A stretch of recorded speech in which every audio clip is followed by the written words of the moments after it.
Okay, so quickly what we want to do is go through this first set of tools, all right, which is right here. You can see that we can create a line segment, an arc, a spiral, and then there's these rectangular and polar grids, which we're going to fly through really quick. So line should be pretty obvious. I go click and I drag it, and I'm going to get a line. Now, it's important, if you want your line to be visible, that you have a stroke on it. Remember, stroke is this outside. I'm going to just make it the default black. I can also change the size of the stroke, right? Bump it up. And really, there's some other options here too. I can change it to this width profile 1, and all of these different profiles are going to give my stroke a different look. Okay, see that? Let me zoom in a little bit so it's a little bit easier for you guys to see. But I can change these kind of profiles here to get a different look from my stroke. And as I bump it up, it even affects that profile, right? So it's kind of a fun way to play around a little bit with these, and it gives you a lot of other options once you start realizing this. You can also choose here the brush definition, and so you can have like this an oval line, and basically what this means is that as it draws this line, what did the marker tip that followed this line, this black marker that we got, look like? Was it a big circle? Was it a vertical line? And see how, if I zoom into this, I can see that the edge of that line is this kind of flat edge there, right? So it gives it almost like a calligraphy type look. So those are important things to understand. With all of the lines, you can choose the color here or here. You can choose the stroke, which is how thick it is. If you want a variable width profile, you can change those here, and there's some presets in there. Or you can choose a different brush. Now, not only are there these sort of geometric type brushes, but as we scroll down, you get all these brushes with really cool sort of effects on them. So I'll zoom back out a little bit closer than that. And here you can get one where you can see that my line looks almost like, I don't know, like maybe is that chalk, maybe? Kind of like on a rough surface. I get this weird kind of little symbol there. I even have this custom brush, and there's some of these we're not even going to get into until later. And honestly, my recommendation is to sort of stay away from them and just go with the basics for now, either here, or you can use some of these kind of fun ones too, because there's kind of interesting things that you can play with here. Oh, and I think that this needs to be set to basic, and then you'll be able to use the variable width. Okay, if you have it on something other than basic, then often the variable width option doesn't work so well. Maybe will it work with this, I wonder? I don't even know. Oh, it does. That's fancy. All right, so I didn't know about that. That's actually kind of cool. This width stuff is, normally I play with it sort of manually. I just didn't realize. So it will work with any of the brushes that have these kind of long descriptors here, I imagine.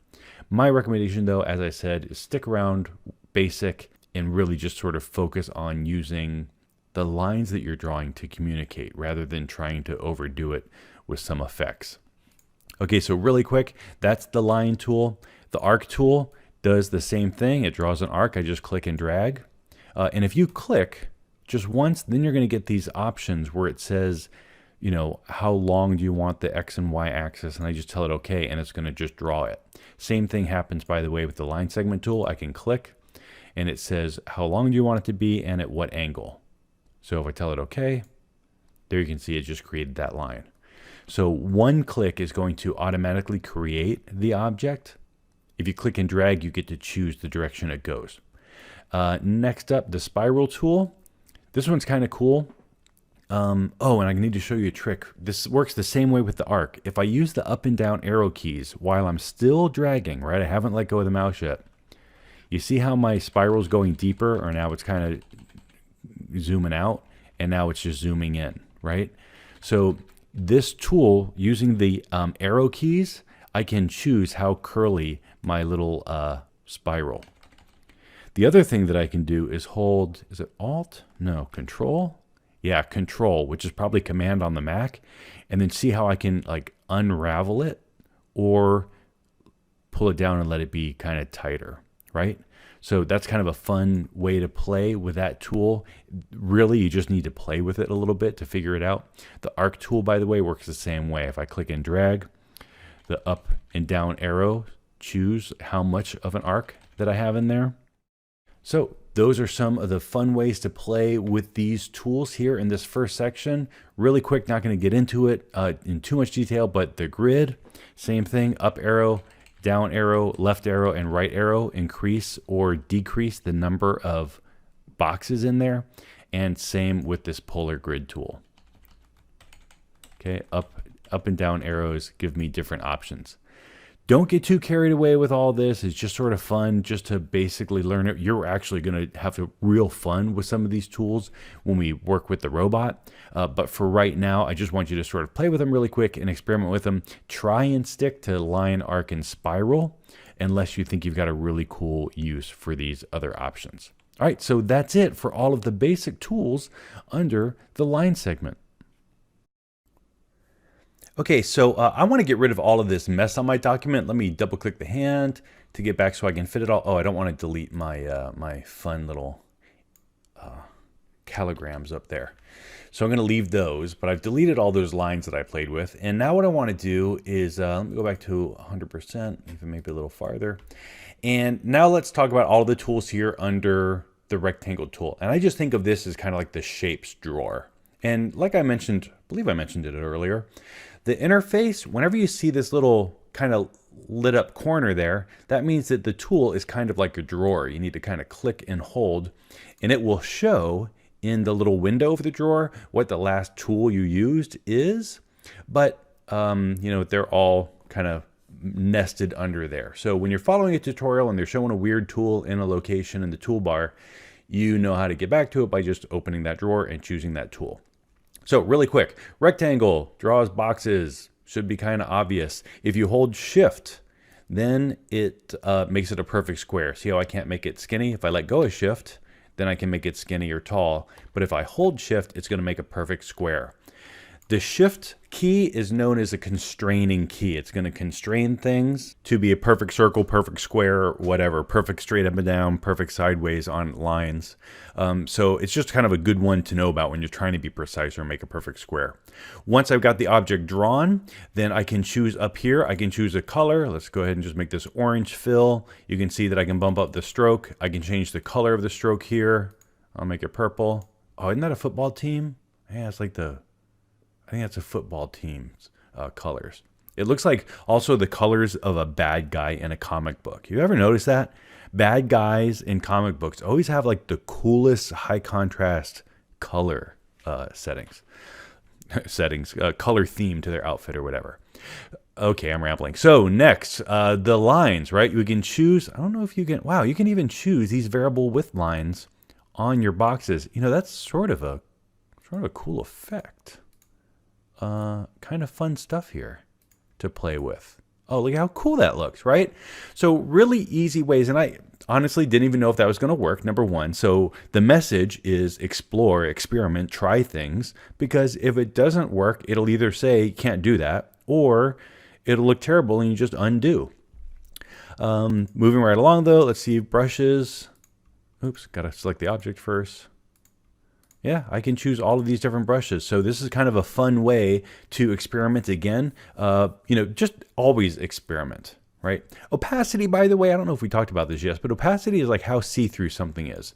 So if I drop this down and I put it over my box here, you can see that you can see through it into my other box here. So opacity is kind of like how see-through is it. 100% means it's 100% opaque or 100% solid. Zero opacity means it's totally see-through or invisible. Okay, so that's the rectangle tool. And rounded rectangle, pretty obvious what it does. Very much like the rectangle tool, except you get rounded corners. Really cool new feature, by the way, in this version of Illustrator. You see these corners? I can click and drag those, and it's a really easy way to modify how rounded these corners are. So very cool. It used to be a lot more difficult to do, but they've made it pretty easy in this version. Next, we've got the ellipse tool. That's the circles, right? So ovals, right? And if I hold shift, it forces it to be a perfect circle, right? And again, I can always change the color. I can try something else here. Let's go to, let's do like brain buffet colors here. I'm gonna make a black outline, bump it up. And now we've got kind of like the outside circle for the brain buffet logo. Okay, so next, polygon tool. Okay, this is a tool that draws objects with multiple sides, okay? And again, if I hold shift, it forces it to be kind of, the top and bottom you can see are perfectly horizontal. Another cool trick you need to know about this one is if I press the up arrow, it adds sides to my shape. If I do the down arrow, it reduces sides all the way down to a triangle. Okay, so really cool kind of tool to work with, pretty easy to work with. Just go ahead and experiment. The star tool, very much like this one here, right? You drag the star. Couple things you need to know about the star. If you hold Control on the PC or Command on the Mac, you see how that allows me, as I'm stretching now, it kind of locks down the inner part of the star and it lets you pull the points of the star out or shrink them down a little bit. Okay, so that's holding Control or Command. And then otherwise you just use the mouse, and of course Shift keeps it constrained. Oh, same thing with stars as the shapes. Up arrows adds points, down arrow removes points. And lastly, the flare tool. I hate the flare tool, but I know you guys are all going to try it. Let me tell you something about the flare tool though. It's really heavy in terms of processing power. So when you create the flare, okay, does that look cool? Some people think so, me not so much, but really it just looks complex, right? It's not something that you can quickly draw with a crayon like these objects, and that's why our brain says, oh wow, that's cool. But really it's not super useful. And also, as I just mentioned, it's really, really heavy on the processor. If you have a lot of these on your document, it's going to make your computer slow to a crawl, and it's just not worth it. So with the flares, I'm not going to say you're not allowed to use them because I can't enforce that rule, but you're not allowed to use them. Or at least try not to, because this is lame cheater stuff, right? We want to get really cool and become good designers by using our design skills rather than trying to use cheap shortcuts that the software gives us. So that's it on all of the shapes. And I think that's it. Video is getting a little bit long, so I'm going to stop right there. But that's everything you need to know about all the tools or the objects here under the rectangle. Okay, so we've got these basic geometric shapes kind of out of our way, and they make sense to us. It's going to kind of scroll down on my document just a little bit. And now let's talk about these tools here. So we've got the paintbrush tool, which is kind of similar to any paintbrush tool you've ever used in any program, right? You just kind of click and drag around and it leaves a line, right? Just like a regular paintbrush would work. You can apply a different stroke to the paintbrush. Oh, you must select your stroke first. So I'll select that. I can choose a different stroke. I can choose a different brush tip. So there's all different ways that I can interact with it, change the stroke, and of course the color of the stroke is changed here. So really easy to kind of modify and play with. You'll note that it's kind of like a little bit jagged. There are some built-in features here. If I double click on this tool, you can see that it gives me this opportunity. And I've got my fidelity cranked all the way up to accurate. That's why, see how many points there are in this line? Watch what happens. I'm going to go ahead and move it all the way to smooth, tell it okay. And now I'm going to do the same thing, just kind of like take my mouse here and scribble a little bit. And now let's go ahead and select both of them, and we'll get an idea of how smooth they are. All right, let's just highlight it all. See how there's a lot more points in this line? It's much more accurate, but a little bit jagged. This has much fewer points, and as a result, it's a little bit of a smoother curve, right? I can still get some dynamic kind of looks in it, but it's definitely going to be smoother, a cleaner path when I set my fidelity to smooth. So feel free to use these however you like to just kind of like do some of the basic type of things that you would need to draw. The next thing, oh, and you know what? Let me undo that really quick. Let me show you something else. These are, in fact, paths, and we can see that if you're already getting familiar with seeing this blue path here that's in the middle.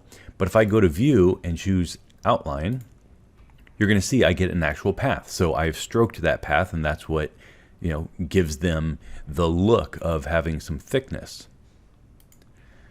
Watch what happens when I use this one. Underneath this is called the blob brush. Now with the blob brush, I click in paint, and now watch what happens when I go to outline mode. Look at this. See that? It is not a path. It's actually an area. So what that means is that if I scribble with this a little bit more, see how it just all kind of merges together. So what this does is when I work with the blob brush tool, which is actually a very popular tool for a lot of designers, what it does is it actually creates a shape that's in the shape of whatever it is that I drew or scribbled or whatever. So a much different way of working. The stroke, when it comes to this tool, even though we've got the stroke selected, it's actually a filled area. Go back to GPU preview, right? So we can see it here. And same thing, if we double click on the tool, you get some settings. You can change the brush, the size, the angle, roundness. These are pretty similar to some of the Photoshop tools if you're familiar with Photoshop already. But that's kind of a cool tool to use. It actually is a really great tool for just sort of sketching on your screen, just because it's so intuitive. It's so much like what you expect and so much like how paint actually works. Because of course, when you use paint and you have two lines go over, you basically just have one kind of big puddle of paint or one group of paint. That's how the blob brush works. So that's it for those two tools. Kind of quick and easy, great tools to use. Oh, and by the way, to change the colors, same thing. Here though, on this line, I would need to change my stroke. But here, watch what happens. If I see how I've got a fill for it, if I choose stroke, that's only going to go on the outside of my shape. See that stroke there? So on a blob brush, it's actually the fill that you need to change. On using the regular paintbrush, it's the stroke that you need to change. Okay, so next up, we've got some more cool tools to play with. I'm going to just select those and delete them really quick. And what we're going to do is go here to this section, right? This is with the pencil tool. Check out this first new tool. This is a relatively new tool, and it's called the Shaper tool. This is really great on tablets or on touchscreen computers. And if I draw sort of a crummy square, it draws a rectangle, okay? Or I actually drew a rectangle. If I do a circle, it makes a circle, right? And since mine was kind of squishy, it made it an oval. If I make it more perfect, it'll make it more of a circle. If I do a more perfect square, it makes an actual square. So really cool tool. Triangles, will it do a triangle? Oh, it does a triangle. Oh, and I know that it does hexagons, right? Even when you draw it really, really bad like me. I don't find it comfortable often to draw with the mouse. I like to use a graphics tablet when I'm doing that kind of thing. But Shaper tool, very, very groovy. Next up, we've got the pencil tool. Pencil tool is very similar to the paintbrush. It creates a stroke. One nice thing about the pencil tool though is that if you close, you see how I get close to the beginning? It shows that little circle next to the pencil. That means that it's going to close my path, right? So that I can fill that path, right? Kind of nice that it automatically sort of closes them up. That's the difference, main difference between the pencil and the paintbrush. And again, you can double click on it and say, well, I want it to really smooth my stuff out. So that way, when you draw a circle that's not all that smooth, it makes it a lot smoother. Speaking of smoother, we've got the smooth tool next. And what the smooth tool does is it says, okay, so there's, it's kind of a little bit bumpy down here. I can just kind of take this tool and just kind of keep going over it, and it's going to just kind of continue to smooth it out.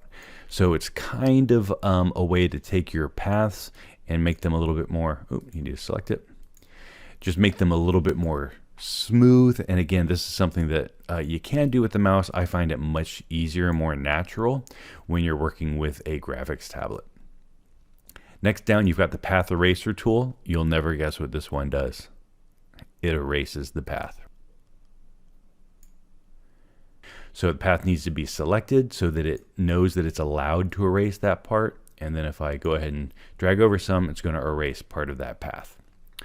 So, oh, and then the very last one, the join tool. Now this one's a tad counterintuitive. I'm going to take my pencil tool and I'm going to, let's see how I can do this. Oh, I know what to do. I'm going to do this and this. Okay, so this is going to give you a great example of how this join tool works. It takes the lines and it just continues the lines, and it says if they will eventually cross, I'm going to just extend the lines there and cross them. So let me get both of these selected. And I go to my join tool, and if I combine these two, you see how they extended out, followed their natural path, and then closed. Up here, however, right, I've got my path here. Since I already have these paths crossing, if these extend, they're going to just keep going away from each other for, basically eternity. So if I use this tool up here, it's going to cut it back. Okay, so does that make sense? If wherever the lines are going to cross the fastest, that's where this tool will work. If the lines will never cross, okay, so let me grab a pencil real quick. Let's say we'll do like this and like this. Okay, these lines will never cross, right? So if I try and join these together, let's grab them real quick. If I try and join these together, it just doesn't work. See how it's not going to do anything? Because these lines will never ever cross, so it doesn't know what to do with them, right? It's not going to extend them out forever because it's just not going to make sense. So that's how that tool works. If I take these same two lines, right, that I couldn't just join, and I crossed them like this, now if I use that exact same tool and I touch those points, it's going to cut it back to that place where they both intersect. See that? So that is the join tool, and very, very simple tools. Most of these are pretty intuitive except for shaper and join. The others kind of make sense. Shaper tool, again, really cool, especially if you have a graphics tablet or a pen device. All right, that's it for those tools. Okay, so I'm going to kind of clean up some of my objects. Actually, you know what? We'll clean up using these tools. So first thing I want to do is talk about the eraser tool. Eraser tool should be kind of obvious. Let's actually scroll up here a little bit. If I drag through an object, it didn't erase it. The reason is that I've got something selected down here. If something is selected, only that object can be erased. If I don't have anything selected, right, just clicking on a blank spot makes it so that nothing is selected. Now, if I use my eraser, I can erase through an object. Okay, so if you have an object selected, it limits your ability to edit anything except for that selected object. If nothing's selected, then it's all fair game. Okay, so that is the eraser tool. The scissors tool is an interesting tool in that you have to click on a path. So like, see how I just clicked right there? But if I click here, it says, hey, dude, listen, you gotta choose either an anchor point or a segment, right? A part of a line of a path, but not the end point of a path. So you have to just click somewhere and then it will kind of cut at that point. And then lastly, we've got the knife tool. The knife tool is sort of similar. It kind of works through cutting an object. However, and let me pick a different object here. I'll take my circle here. With the knife tool, I can drag across. It's not just clicking on the path, but I can kind of drag across and it will sort of create it into multiple shapes there, right? So that's the knife tool. Pretty simple to use and kind of intuitive. So I'm going to drop these all back. Oops, didn't want to do that. Accidentally double clicked. I'm going to put these all back to their default spot just so that my interface looks a little bit more like when you first launch Illustrator. You see how I'm just going through and getting the top item. And it's also important to remember where all the different tools are. For example, here we can see the pen tool has the pen, and you can add, delete, or have just a straight up anchor point tool. Under the rectangle, these are all shapes, right? So that makes sense that all the shapes go under the tool that's a shape. If I click here, these are lines. All of these objects are only lines that are drawn, right? This, even a grid, that's really just a collection of lines. So the arcs, the spirals, the lines, they're all under this kind of line tool. Paintbrush is the paintbrush and the blob brush. And then under the eraser, you've got the eraser, the scissors, and the knife, all the sort of cutting or erasing tools. And then here you've got your pencil tools and that new shaper tool. Okay, so it's important to just kind of think about the tools. The way that they're grouped makes sense, and it can help you find the tool that you need a little bit easier when you start thinking about the ways that they're related and understand why the designers of the Illustrator interface put everything together the way that they did. Now, we've gone through all the basic tools. I'm going to super fast just fly through some of these and then give you guys your assignment. And we're only doing this next section. Most of them are pretty easy. We're not even going to cover everything, but I'm going to show you all of the basics of this really fast, just so you can get started on your own fun custom activity. What we need to do is talk about some of these tools that are down here, and it looks like I've already changed some things. So let me get my interface looking the way that yours is. And what I'm going to do is first I will select a whole bunch of these goodies here, and I'm just going to delete those, right? So I'm just selecting around them, draw a box around them, right? Once I see that they're lit up, I can just hit the delete key, and I want to leave my little amograms up there that I played with earlier. So let's go ahead and get a couple things on the screen here, and I find that it's often easiest to do this with some text. So I'm going to do EB, actually R is good, ERG. This should probably work pretty good. And you'll see why I chose these weird letters here. It's real obvious with these letters, except for E, right? If E, I can flip it totally upside down, and it still looks like an E, right? But the R doesn't, and the G doesn't. So, but the E is really good at showing, directions this way. Maybe a T is good too. Okay, so erged is the phrase that all designers know is the one that you use to demonstrate how to kind of manipulate objects. So if you don't know that yet, get with the program. Okay, so here is my erged text. And I'm going to just kind of roll here first and talk about the first set of tools here. First is the rotate tool. Guess what it does? It rotates things. That's kind of obvious, right? Now, one thing that's important to understand is you see, let me see if I can, I don't know if it zooms in on that object when I do this. Okay, it does a little bit. You see this little green kind of plus sign crosshair thingy? That is the point at which the text rotates around. You see how it looks like, almost like, that's the thumbtack that's holding this paper. So as we spin it, it's spinning around that thumbtack. If I move this object, and I drag it here, now, see how the page is moving around that little kind of object? So this is the rotation point. Keep in mind this idea of having something like a rotation point, because it will kind of speak to us as we sort of look at some of these other objects. We may see times where that is a little bit more helpful. I'm going to shift to my zoom tool and hold Alt or Option on the Mac and just kind of zoom out just a little bit more so that we can see everything here. And underneath the rotate tool, we have a reflect tool. Now, reflect is how you flip things.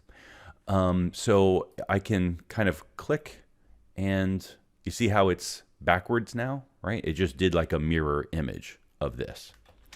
And if I double click on the tool, I get to choose if it's going to flip among the horizontal axis, the vertical axis, or at an angle. And I can also click preview here, and then it shows me, oh, okay, so if I do a horizontal, that means it's going to flip it upside down. If I do vertical, it flips it left to right. Honestly, the angle, I don't really know quite how that, I don't get how this one works exactly. It looks almost like it's flipping and rotating at the same time. But this preview gives us a way of kind of looking at what the result will be. This is how I often work, just because I can make sure that I'm flipping it the right way.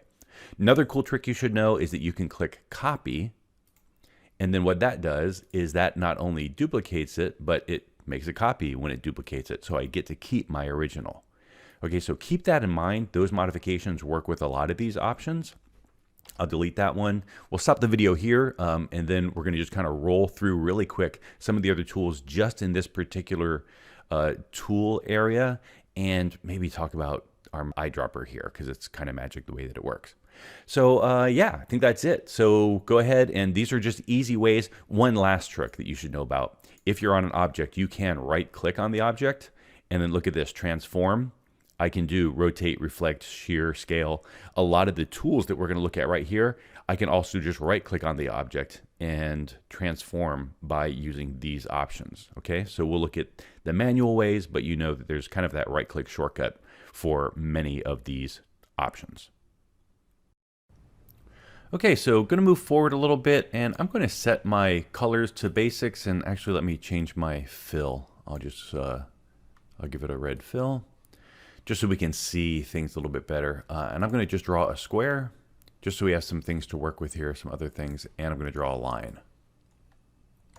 We'll need both of these.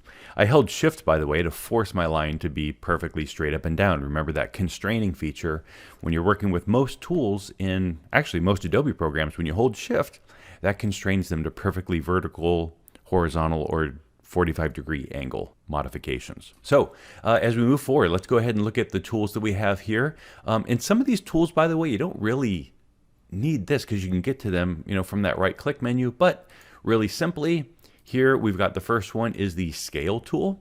The scale tool, if I click on this object here, I hit V to change to my arrow really quick to select it, and then S to move to my scale or shaping, that's how I remember it, tool. And then if I click and drag, you see that it stretches it up, and note that it's doing it around that rotation point, right? I can go vertical, horizontal, I can stretch it whichever way I want. If I hold Shift, then that makes it so that I'm stretching only wide, only tall, or in perspective. Okay, and again, if I move that point, then when I stretch, it stretches from that point. So that's kind of like the lockdown point right there, whatever this guy is. That's the last time I'm going to really talk about that. So that's the scale tool. The shear tool basically just kind of shears the object, right? Kind of causes it to slant, allows you to distort it. And lastly, we've got the reshape tool. Now, the reshape tool is kind of a cool tool to play with. I'm going to click on this line here. So let me click on my arrow tool. And with the reshape tool, I can grab part of a line, a path that's already existing, and I can kind of stretch it around. If I hold Alt, then that little thing that I'm dragging is going to actually duplicate from that line. So there may be some fun ways that you can create interesting objects by just holding Alt or Option on the Mac when you reshape, and that's going to kind of duplicate the lines that you are reshaping. So kind of a cool way to play with things. And let me go ahead and create just another quick line. This time I'll use the pencil just to shift things up a little bit. Okay, so now I've got a path that I drew. So next I've got the, okay, all of these are really fun to play with. All right, so I'm going to just encourage you to explore them. The width tool, I will tell you, just because it's a little bit counterintuitive, that allows you to go to a certain point in a line, and you see how I'm getting this kind of little white dot there? I can click and stretch, and it's going to add this point where I can change the width of the line at that point. Right? So very cool tool, gives us total control over our strokes. This is a relatively new feature, and quite honestly, I use it a lot. When I'm kind of creating custom shapes and logo work, it's a really exciting, fun tool to kind of play with. All right, so moving forward, we've got the warp tool. So the warp tool is really interesting, and let me actually, let me go and I'm going to draw a star really quick. So again, that's under my shape tool. Stars are a little bit easier to see some of these tools at work, and I'll go ahead and just fill it with red. And let's look at some of these warp tools. Okay, so width tool, we already talked about that. That controls the width of the path. The warp tool, super cool, right? It just allows you to sort of push the object as if it were sort of silly putty, right? So kind of like it's clay that's still moldable. You can just push things around. The twirl tool, when you click, anything in that circle is going to start twirling, right? So there can be some fun ways to sort of play with this, but it's also really easy to overdo it. If you double click, by the way, a lot of these tools, you can see you get options in terms of, intensity and twirl rate.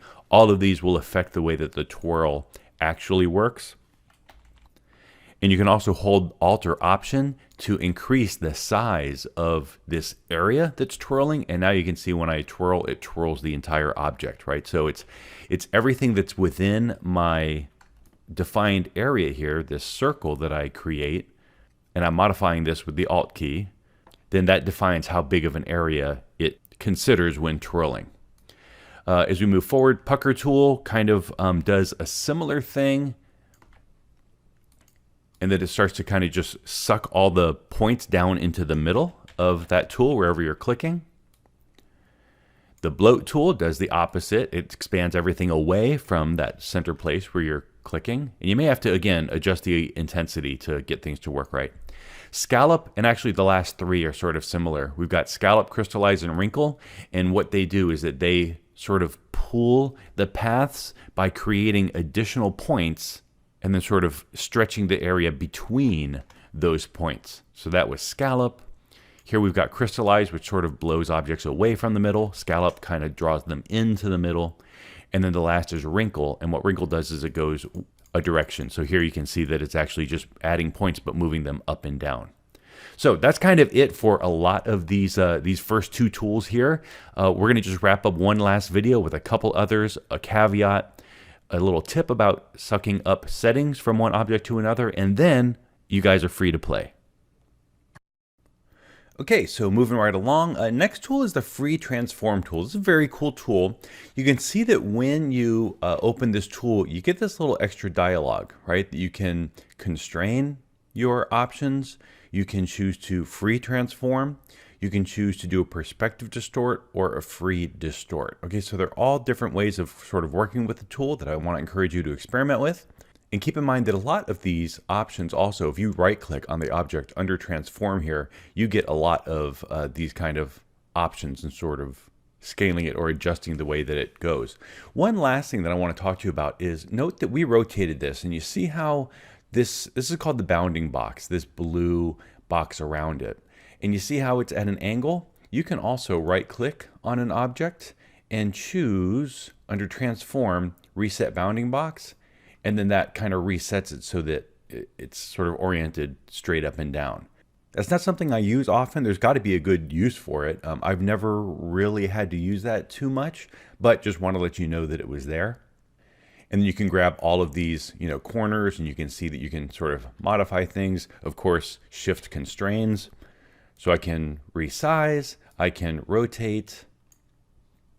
If I choose my constrain option, then it must be constrained. See how I can't make it skinny? Right, so these are sort of some shortcuts. This is interesting to play with, these options here, because they allow you to limit the way that you're sort of modifying it, and it gives it, this section here, using this area, it gives it sort of a perspective, as if it's stretching away from you or going off into the distance. So those can be fun ways to sort of play with some of the objects. And then the last one you should know about is this free distort, where I can grab the individual corner and just sort of modify each object however I want. You'll also note that once I'm done distorting, that it resets my bounding box each time. And if I go here to free transform, then I have all kinds of sort of options that I can use.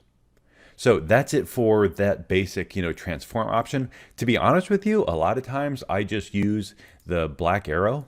And then when you're on an object, I can still do a lot of these options, right? You can see that I can kind of transform it this way.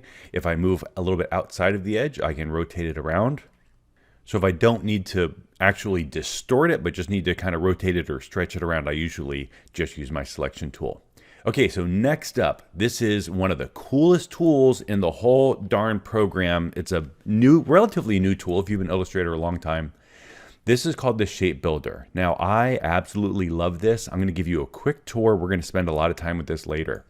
So really quickly, I'm going to do a circle here, and I'll just add another circle. What the Shape Builder does is, I'm going to select both of these objects, okay? Now, note that when I select multiple objects, I can see sort of the shape of this back object through, right, my other object. I can see the path here. What the Shape Builder does is it allows me to join or delete sections of my shapes. If I click and drag through these objects, it just joins them all into one shape. I'm going to undo that. If I hold Alt, you see how my cursor gets a minus? that's going to cut away part of a section. And if I drag through things, it deletes all of them. If I just click on an area, it's almost like it does a cookie cutter and it separates these. So now there are 3 different shapes, right, that can be used or modified. This is just such a cool tool to use. One of my favorites in the entire app is the Shape Builder tool. Now there's another way that you can do some of these things with the Pathfinder. That's the old school way, which we may talk about just a little bit later. But honestly, pretty much all I use anymore is the Shape Builder. Underneath the Shape Builder, we've got the Live Paint bucket. Let me go ahead and just turn these into individual shapes. Live Paint bucket basically just allows you to move over your objects, and you can see that I've got this color loaded into my object here. And then I can also choose a different color, and then wherever I click, it just automatically fills that area with the color that I have selected. And we may get into that a little bit more later. And then the Live Paint selection tool allows me to just select an area for Live Paint. Now, the last tool that I want to talk about, and we're really actually going to sort of avoid this, is this perspective tool. And as soon as you click it, you can see that you get this weird stuff on your screen. The problem is people get stuck in this mode. To get rid of this, all you need to do is just choose in this little object here. See there's this X, just click, and then that will make that go away. This tool is a weird one. Honestly, I don't use it much. We're not going to talk much about it in this set of tutorials. You can research more online. I've never just found a use for it because I don't do a lot of work that requires that type of perspective sort of look. So the very last thing that I want to talk about, just because I think it's an important concept, is sometimes you set up a shape and maybe you get the stroke with a very particular setting, right? Let's just kind of bump it up a little bit. And I've got this green kind of fill to it.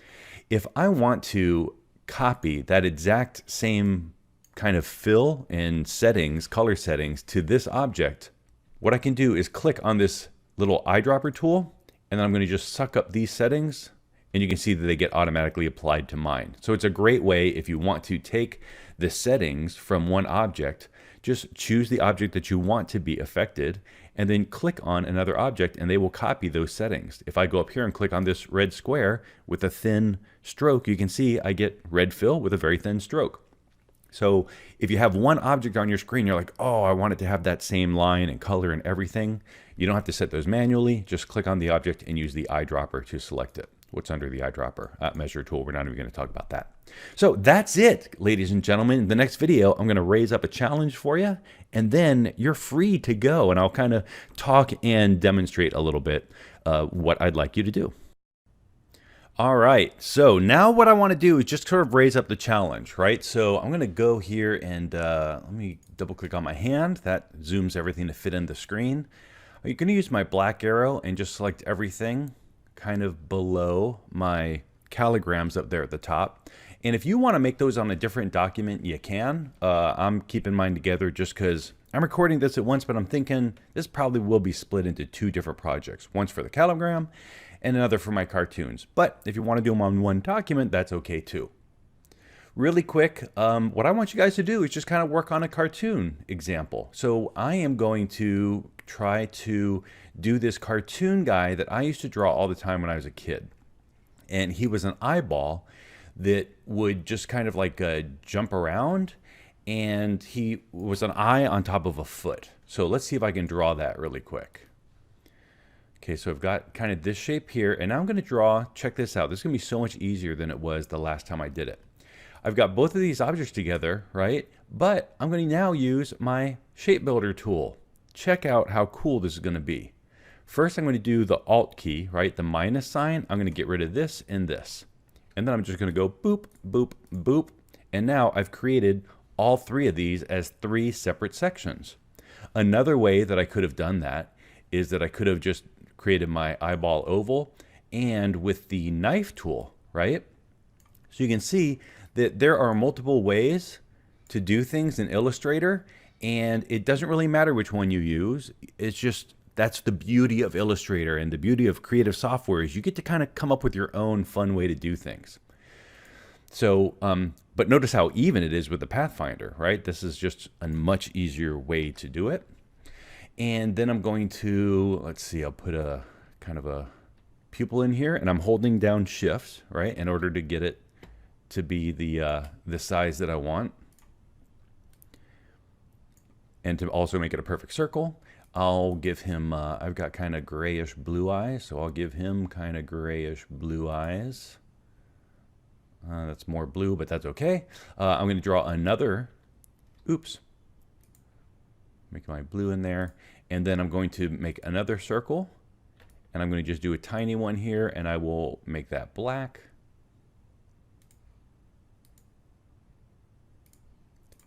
Oh, and I'll show you another cool trick while I'm here. Look, this is like trick happiness.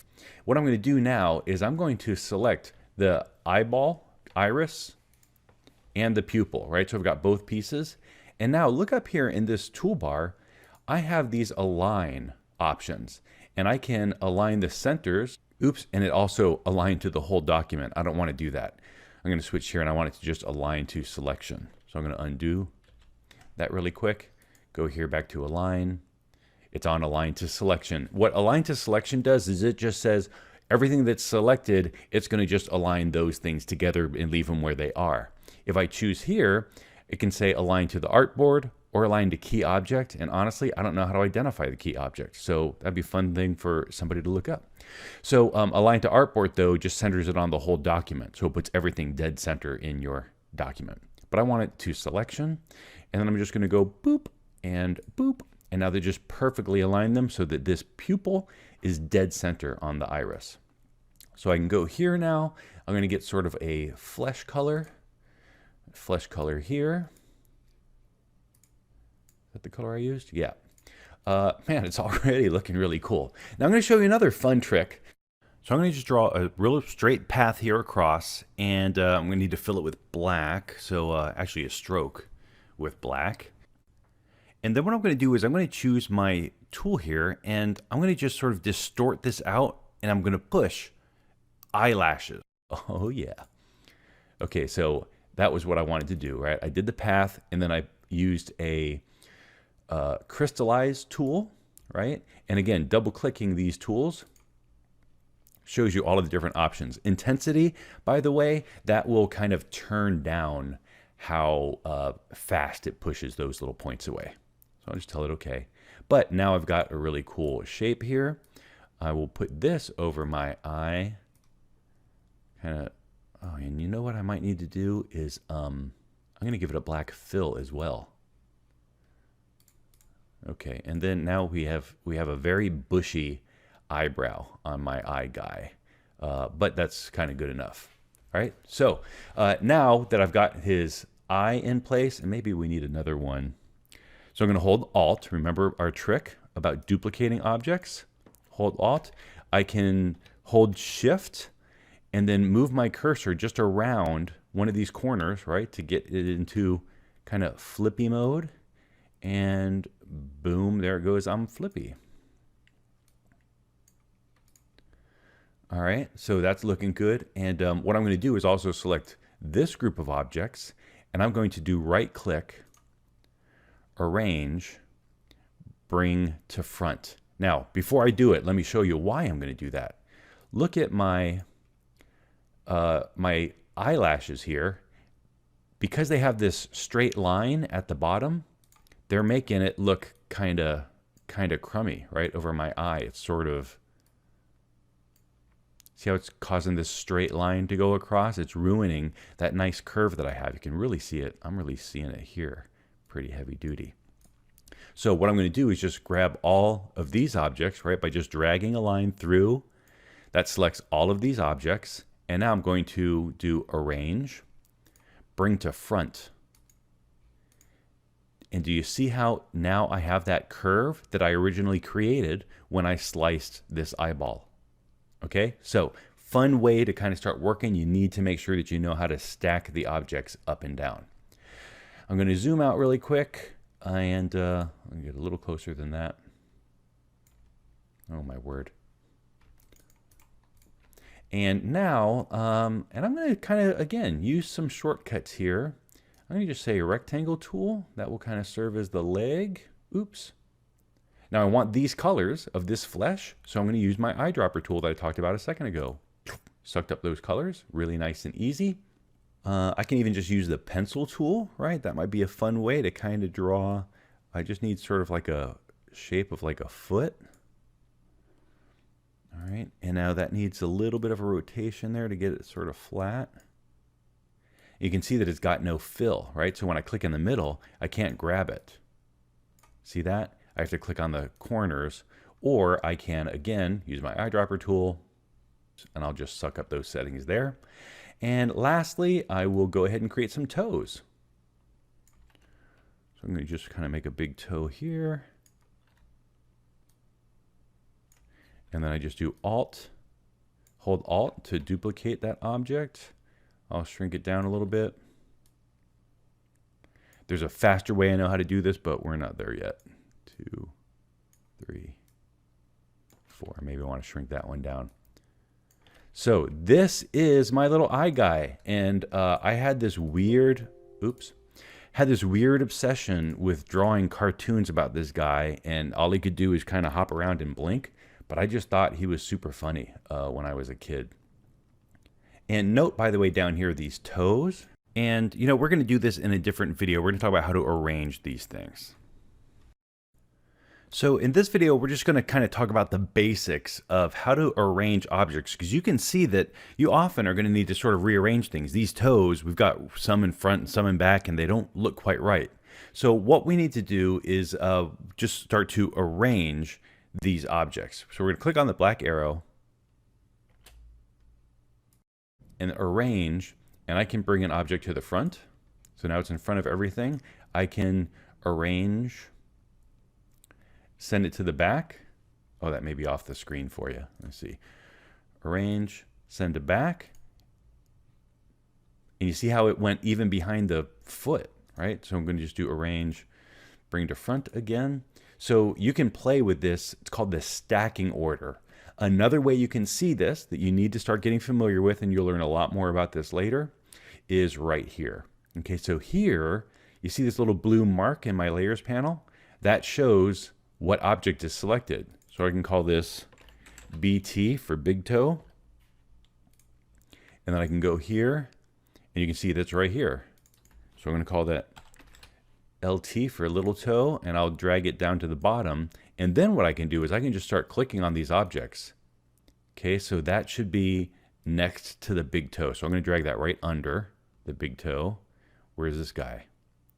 And he should be, this one should be right next to my little toe. So now they're in order. Okay, so it should go 1, and as I go down, it's going to scroll across. Right, all of the toes left to right.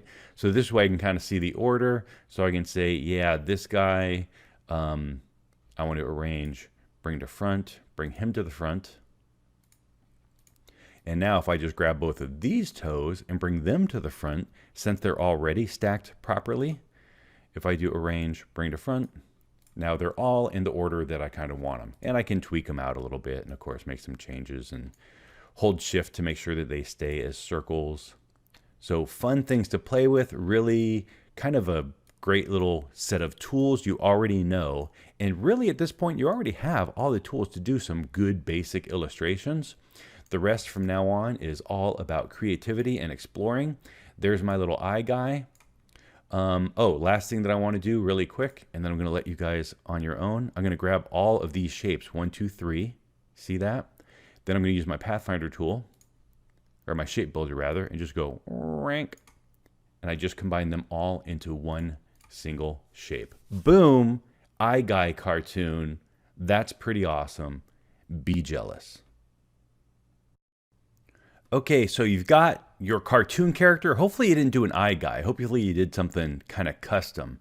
And, you know, feel free to experiment, explore, kind of, you know, just get your own ideas out there. And your cartoons can be really simple, by the way, right? Like I'm going to just draw kind of a guy here. Let's see, I'm going to draw a face.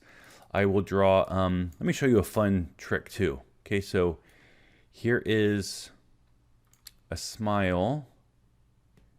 And what I'm going to do is I want to cut out of this face. I want kind of a smiley. So I'm going to do something like this. And something like this. And now watch how I use my path shape builder tool to, I'm going to do Alt, I'm going to get rid of these, I'm going to get rid of all this, get rid of this, and now that gives me this shape here, which I can kind of put here. I'll select over both of these objects, and then I use my tool to just kind of go boop, and I make kind of a cool happy mouth, right? So you can see how you need to start looking at the shapes and thinking about the different ways that they can work together. Learn these shortcuts, right? Control temporarily drops me to the direct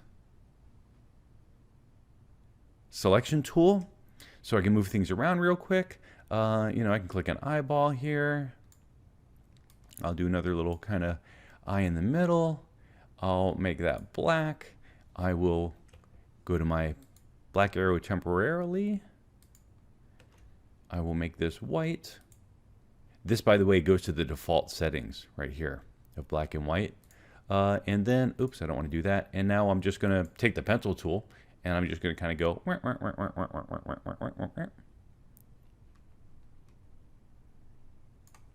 And there we go. So now I've got some really attractive blonde hair on my weirdo guy here. I need a better color. That's good enough. All right, and there we go, right? So, is it spectacular? No. Did I just get started with Illustrator? Well, no, I didn't, but you did. And the goal here is just sort of like think about ways to explore and to play with these different tools.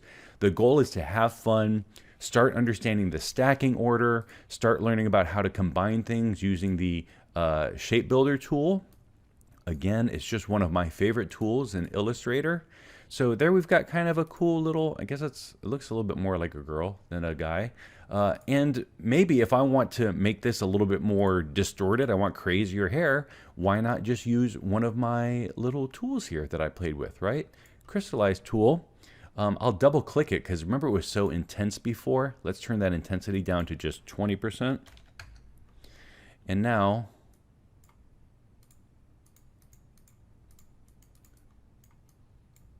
I've got a little bit more of kind of a punk rocker mohawk guy or something, right? So, kind of cool. It's just the basics. You see that I way overdid it there, so I just control Z, Z, Z, Z, Z, Z, Z a whole bunch. And you can play with the different ways to sort of experiment and explore. The goal here is to have fun, be creative. Feel free to look at, some of your favorite cartoon characters and try and copy maybe just the way the eyes are drawn, or maybe the shape of the face or something, using these real simple tools. Okay, so this is not super advanced stuff. It's really just about getting familiar with the interface and having some fun and having a little bit of success, creating something, even if it's not looking super hot at the beginning, but creating something that is a usable, shareable kind of little piece of clip art. That's pretty much it for this project. What we're going to do just in the next video is just save really quick so that you don't lose all of the work that you've done on this project. And then we're going to call it a wrap. So we've learned a lot in this set of tutorials and probably created a bunch. And let's just review again how to save our work. So what I'm going to do is I'm going to double click on the hand tool to get everything to fit on my document. I might want to just rearrange my document some. Oh, and remember we grouped these things together. That's probably smart to do here. So I'm going to select this whole guy here. I'll right click and choose group. I'll do the same thing with my eye guy. That just is going to make sure that everything kind of stays together. And in order for me to break it apart, I'm going to have to ungroup it later. So it kind of protects temporarily my objects here, right? So there's my eye guy, there's my kind of lame cartoon guy, and then my calligrams. And hopefully you've got more. But once it's kind of organized and the document's looking nice the way you want, to save it, it's very simple. You're just going to go File, Save, or Save As. Kind of depends. If you've already saved it, then Save As will give you a different name. The first time you save a document, it doesn't matter if you choose Save or Save As, by the way. So I'll do Save As so that you will get the kind of interface that you're going to see. And what I'm going to do is I'm going to go here to Documents, and I'm going to make a new folder called Illustrator. And, a lot of people say, well, nobody really saves in documents. It's a dumb place to save stuff. I disagree. I think it's a great place to save stuff because it's always just one click away. Whether Mac or Windows, they both have a documents folder, so it's always just really easy to get to. Oops, I need to go into that folder, and I'm going to just give it a file name. AI 2015 Project 1, that's what I'm going to call mine. Click Save. That will bring up this dialog box. Now, I'm not going to go into a whole lot here. All that you need to know, really the most important things, is that here you can choose. If you need to open this file in an earlier version of Illustrator, you can do that here. So I can say, well, I want this backwards compatible all the way with CS5. Depending on what you've done in your document, not everything will transfer, but since ours is very simple objects, real simple shapes, everything should transfer and be fine. You'll see that you get this little warning here about the legacy formats, and also there's one here about the fonts, but because we broke these apart, remember when we created outlines, then it will always transfer, so we don't have to worry about that. So that's it. We're going to just click OK. Here it's reminding me again that because I'm saving in an older style format, if I use some of the new features, they won't be available. That's okay. I don't think that I did. These are all basically really simple shapes at this point. So that's it. I've got my document saved. Last thing, just really quick, you might have created something you really want to show online. If I want to save this out in a format that other people can easily read, they don't need Illustrator, I can just go to File, Export, Save for Web. And here in this dialog box, I'm going to tell it to turn off transparency. That way it'll just sort of show up as a document. And here you can see that I can set up my width and height of my actual final document, what it's going to be. But basically I just want to save this out. It's going to make it a PNG. The other thing you can do is you can choose from this list, you can choose a bunch of different options. Because ours doesn't really have any transparency or a whole lot of colors, this is going to be just fine. I just want to not have transparency so that I got that solid background. Go ahead and click Save. We'll talk more about this a little bit later.